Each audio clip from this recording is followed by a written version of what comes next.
Hey, what's happening, Discounts? Me, the Guy01, and welcome to this week's WWE 2K20 Showcase walkthrough. We got a lot of stuff to talk about this week. We have 3 shows to cover: Raw, Super Showdown, and SmackDown. So I'm probably going to get through the majority of Raw before I actually start, so let's get through that quick.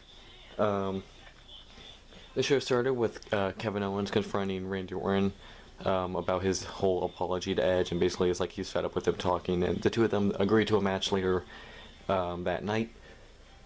Angel Garza beat Humberto Carrillo. Ricochet beat Luke Gallows.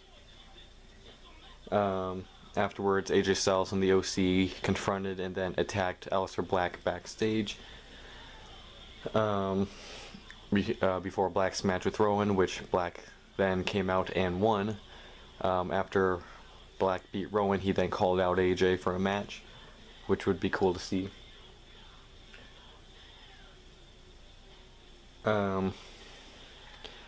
Before a match between R-Truth and Bobby Lashley, R-Truth tried to interview Lashley, which didn't end well for him. Lashley beat up Truth and then beat him. In a match between Angelo Dawkins and Buddy Murphy, Buddy Murphy, Seth Rollins attacked Dawkins, causing a DQ, and then Montez Ford ran out. Well, no, he didn't run out. Sorry, he was already there, and then he challenged Seth to a match. Which Seth won. During the Women's Elimination Chamber contract signing, Shayna Baszler came out to reveal herself as the 6th entrant. So I guess that means Shayna's on the main roster now. After signing her name on the contract, she stared down Natty. And then Asuka kind of pushed Natalya out of the way to get in Shayna's face. Before Natalya and Asuka got into a brawl, then Liv Morgan got into a brawl with Ruby Riott. And then Becky Lynch came out to brawl with Shayna Baszler. In the main event, Kevin Owens against Randy Orton. Orton beat Kevin Owens after a fast count by the ref. Oh wait, hold on. I skipped a match. Sorry. Okay, so Okay, I didn't skip a match. Sorry, I just kind of got lost in my notes. So in a match between Owens and Orton, Seth Rollins, Buddy Murphy, and the AOP were at ringside when the Viking Raiders and the Street Profits ran down to brawl with them. Orton then did beat Kevin Owens after a fast count. Seth then gave Randy Orton a chair, kind of saying like, "Come on, do it, crush his head. You know you want to." But then Owens gets up, and Orton kind of sees it. He's like, "Nope, I'm out," and leaves. The ref then takes the chair away from Owens, who was about to use it on Seth, it looked like. And at this point, it's like, what is this ref's problem? Why is he protecting? Like, why is he so against Owens? Owens got his hands on the ref to beat him up, and then revealed that the ref is wearing a Seth Rollins shirt. After seeing that, he powerbombed the ref through a table. So that was fun. And I'm not gonna lie, I kind of like that idea. I already like the idea of Seth kind of, recruiting people or taking in disciples. But now I kind of like that. Now, like, he has even a ref on his side. Like, he has his own. Kind of like how the NWO had their own ref who would always kind of favor them. Now Seth has that, and I think that can be kind of interesting to see where that goes. Alright. I'm just going to do Super Showdown real quick. A lot of stuff happened. The OC beat the Viking Raiders. Mansoor beat Dolph Ziggler. Angel Garza beat Humberto Carrillo. Roman Reigns beat Baron Corbin in a steel cage match. In the gauntlet match, Truth was kind of going on a run. He was about to win it until he faced AJ Styles. AJ won. And then the last entrant was supposed to be Rey Mysterio. But before Ray could come out, the OC had attacked Ray backstage. So basically AJ's in the ring like, I won. He's not coming out. And then the Undertaker's bell hit. The Undertaker came out and beat AJ to win the gauntlet match. Which, of course, is now going to set up Undertaker versus AJ at WrestleMania, which had been rumored for about a week now.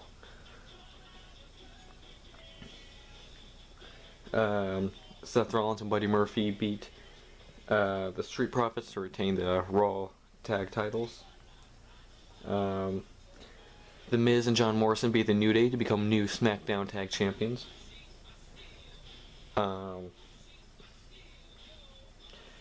Bayley and Naomi had the first ever women's championship match in Saudi Arabia. Bayley won to retain the title. Brock Lesnar beat Ricochet pretty quickly to retain the the WWE Championship. And in the main event, the biggest shocker of the night, Goldberg beat The Fiend to become Universal Champion. Yeah, no one saw that coming.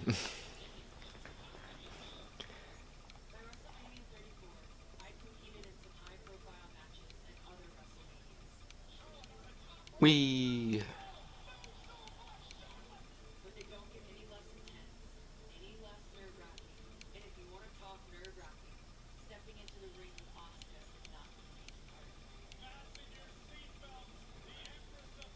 Hey, Asuka. Remember that when she was undefeated for like 2 years?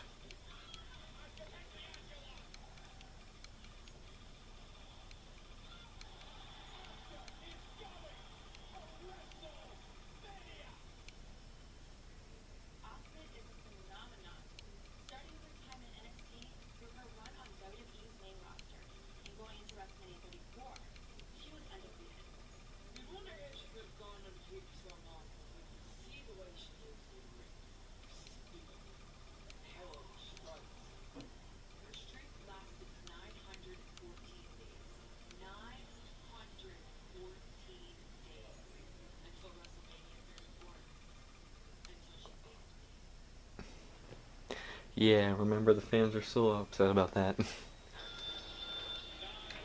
Oh, sorry.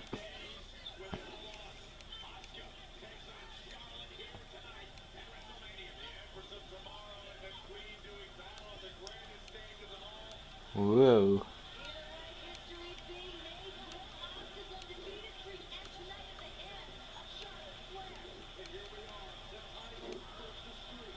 Ooh. Wee.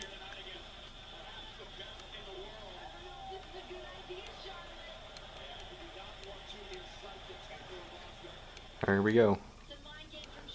Damage Asuka in the ring. I can do that. Bam. So yeah, Goldberg beat The Fiend, which a lot of people are not happy about, especially considering what would happen on SmackDown. And it feels like they should have had The Fiend beat Goldberg, but now we know why. Like now after SmackDown, we know why they had Goldberg win.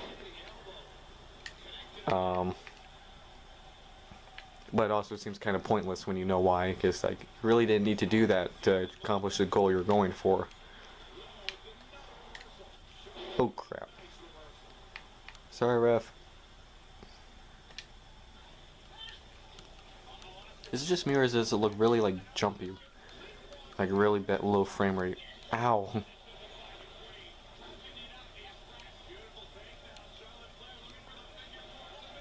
Uh-oh.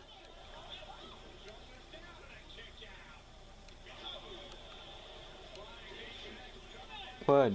Do. See, it doesn't look really choppy.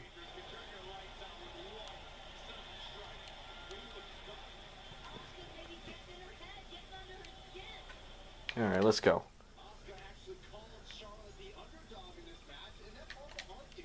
One. Two. Ow. No, I don't think so, Asuka. Sorry. Ow.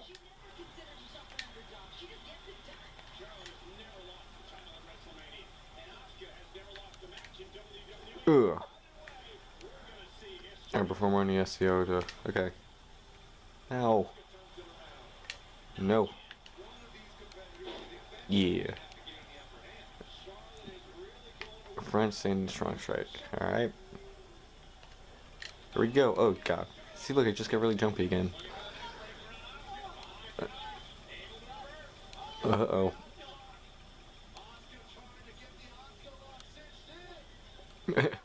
Piggyback ride.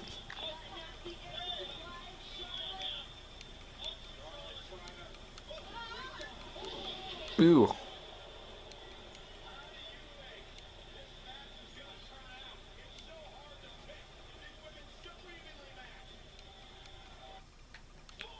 Jeez, I didn't even hit anything.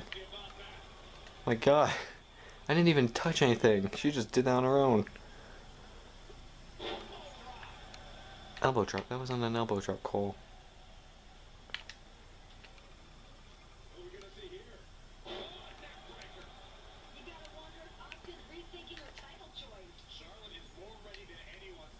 Here we go. When it comes to WrestleMania, you have to consider superstition. And in this building, there's a lot of history. Last time we were here in New Orleans, Give me here. we saw the biggest streak in history die. I dare say Hey. we might see that again. Corey, you're referring to the Undertaker streak, of course. To that end, we're not even sure he'll show up tonight after all of John Cena's challenges. But I have to wonder if Asuka... So they're talking about how the last time WrestleMania was in New Orleans, Undertaker streak ended, and they're talking about if that'll happen again. And then they said, I don't even know if, speaking of the Undertaker, I don't even know if he's going to show up, even after all of John Cena's taunts. Remember that whole thing where John Cena was taunting the Undertaker for like 2 months because he had nothing to do? And then Undertaker showed up for like a, what, 2-minute match?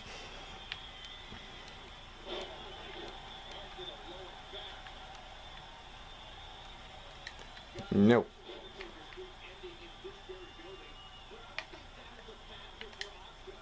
Alright, here we go. Wee. No. Alright,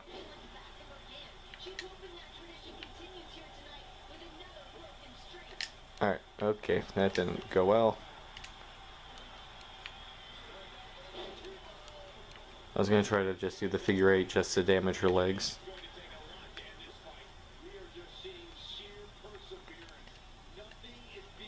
Here we go. Oh. Alright.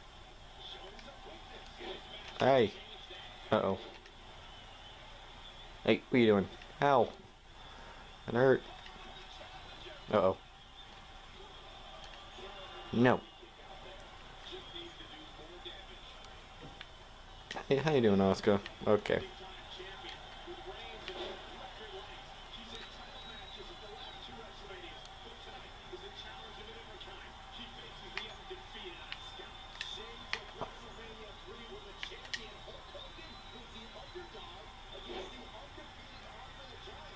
Ooh, there we go.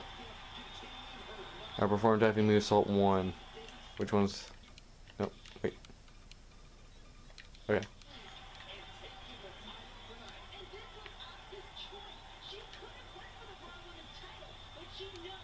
Alright, here we go.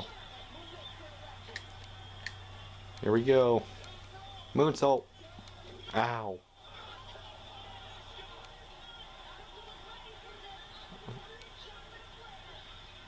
Ah.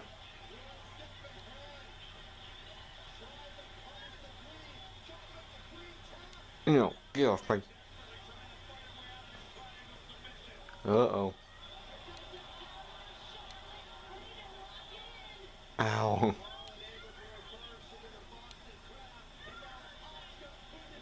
Whoa. Sunset flip. Nope. Alright, so I'm gonna try again to SmackDown a little bit. So you know how I talked about how fans were upset, like you know why they had Goldberg beat the Fiend once you see what happens on SmackDown. Well, SmackDown opened with basically Goldberg calling for a challenger, and who came out? Roman Reigns.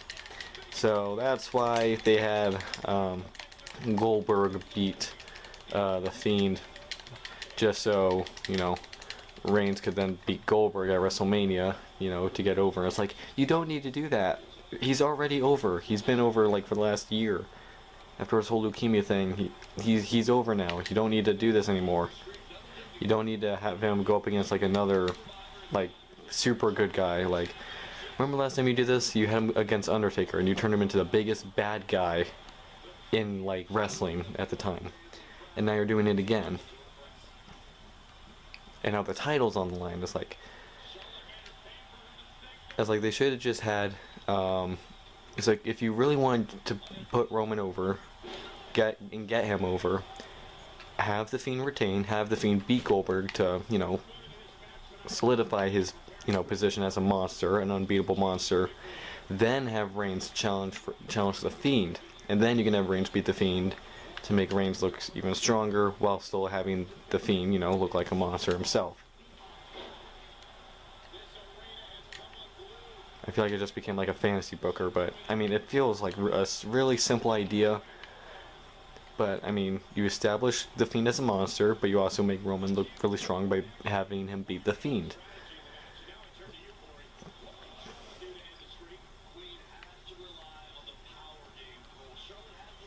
And speaking of the Fiend, we find out what his WrestleMania plans are at the end of the night, but I'm not going to get into that right now.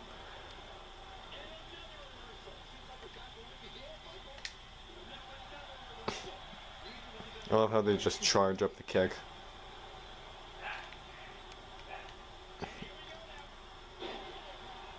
Do I just go for a figure eight just to get her legs to red health?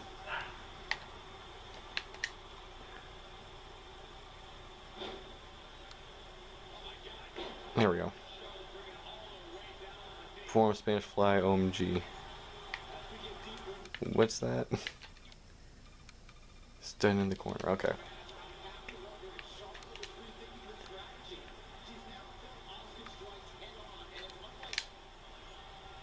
Alright, did she reverse it or did we actually do it? Ow.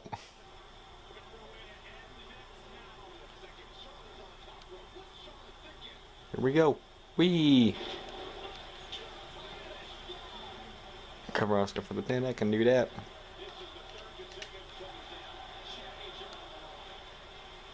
One. She better have a good reason for laying her up. I do. I haven't completed all the objectives. Oh, here we go. Oh, God.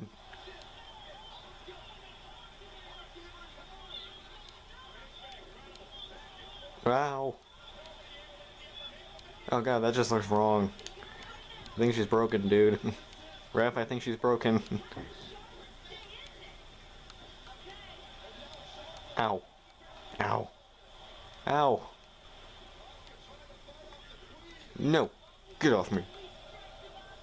Ugh. Oh, no. Ah.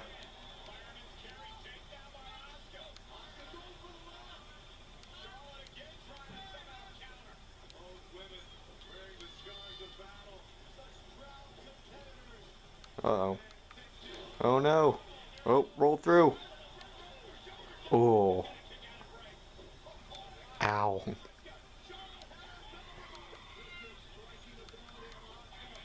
Here we go.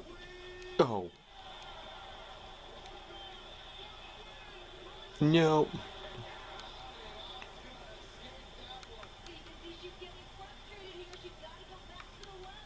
Go back to the drawing board. Alright, we just lost all sound. What happened? We just like lost all... Oh, there we go. We just lost all sound for a bit. Alright, perform. Well, I don't have my figure eight leg lock, so get to that. But like all the commentary, the audience, all the audio went out. That was weird.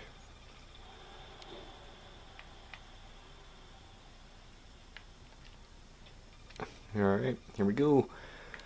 Alright, continuing with SmackDown, we got a rematch from Super Showdown with Bayley against Naomi for the... I don't think it was a title match, no. But before the match started, Bayley brought out Sasha Banks to be in her hometown of Boston. See, we just lost all audio again. What's going on? It's like only when we're doing moves there's audio. See, it just went dead silent again. There's no commentary either.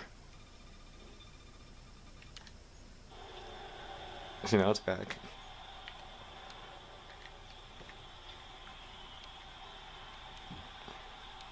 Nope.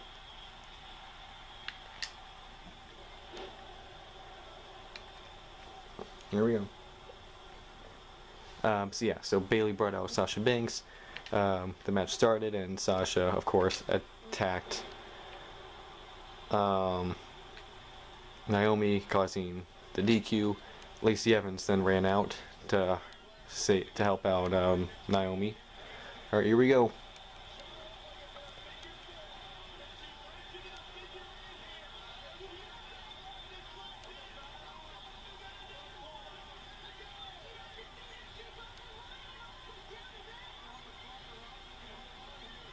She tapped.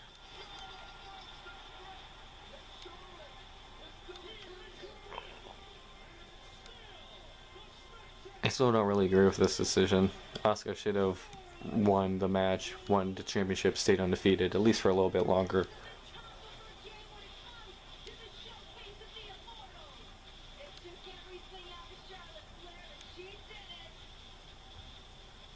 Good job, Charlotte. Alright, we're gonna finish with SmackDown.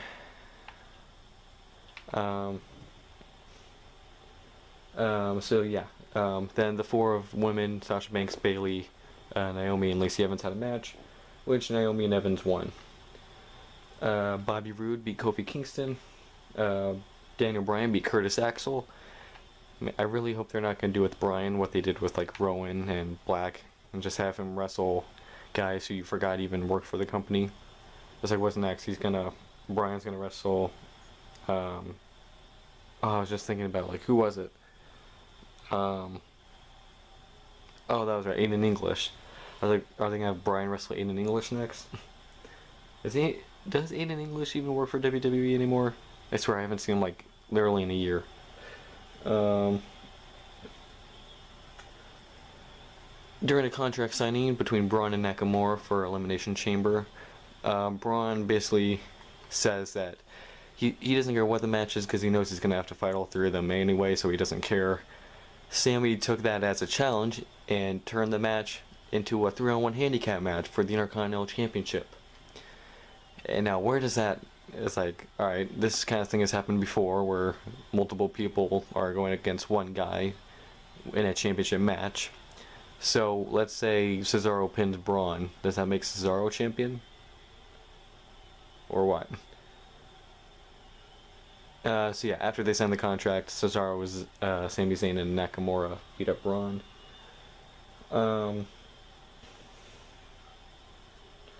Before a match with the Usos, The Miz and John Morrison are told that their first title defense has already been determined and will be at Elimination Chamber in an Elimination Chamber match. They will have to defend against the New Day, Heavy Machinery, Lucha House Party, Dolph Ziggler and Bobby Roode, and the Usos. The Usos then beat John Morrison and The Miz. And the final segment, John Cena, the hometown hero, technically hometown, it's Boston, which is in Massachusetts, so that counts. He basically says that he will not be competing at WrestleMania this year, basically because he feels that he hasn't done anything to get a match at WrestleMania. So he's going to sit this one out and give a spot to the people who have been there all year working for a WrestleMania match, which a lot of people agreed with.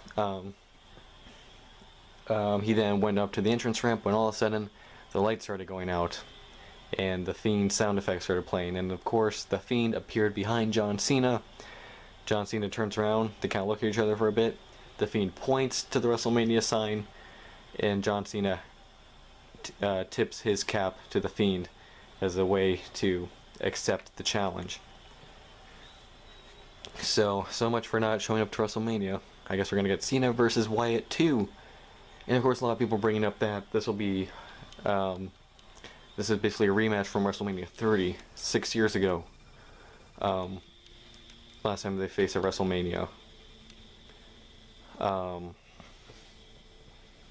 it is kind of, people brought up, this will probably be like one of the Fiend's, like, because when the Fiend first started out, he was going after all the guys who he had feuded with before as Wyatt.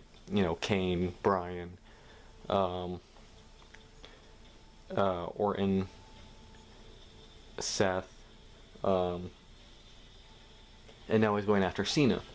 And the funny thing is, Cena had always been on his wall, like in the Firefly Funhouse segments, but he never gone after him. So it's like everyone's kind of always wondering, when's he gonna go after Cena? And who knows? Maybe the Fiend will do to Cena what he did to Bryan, revert him back to his old gimmick, push back the clock 10 years. Maybe we'll get Dr. Thugonomics Cena back. Who knows? That's just kind of fun, wishful thinking. Anyway, I hope you guys enjoyed this episode. Make sure to like, comment, and subscribe. I'm making videos all the time. Stay tuned for Versus, and it's going to be a good one. Guy01, signing out. Bye, guys.